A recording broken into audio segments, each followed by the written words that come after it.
Mana yana bitta mebelimizni chiqazib mo'yka qo'yib berdik, to'rt burchak. 3 ta tortma dedilar, 3 ta tortma qilib berdik. Podstavkalarni qo'yib berdik. O'zi bu podstavkasiz bo'ladi, yevramadi. Eshiklari vakuum bo'lgan. Oyoqlari ichida. Oyoqlarini qo'ymaganmiz. Oyoqlari bilan 85 bo'ladi. Standart balandligi bizaniki. Plankalar bo'lmaydi, bilasizlar. Hammasi polni eshik bo'ladi. Eshiklari vakuum. Ko'rinishni просто ko'rsataman. Yevroga yig'ilgan bo'ladi, bilasizlar. Plastmassa kromkali. Yevro ochib o'tirmayman, yevroga yig'ilgan 3%. Stalishni 60 bo'ladi. Zavodskiy stalishni yaxshi.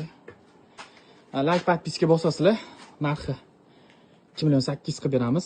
Razmeri 240, balandligi 2 metr. Like podpiska bosinglar, katta kichkina zakazlarga ham qilib beraveramiz, katta kichkina qilib.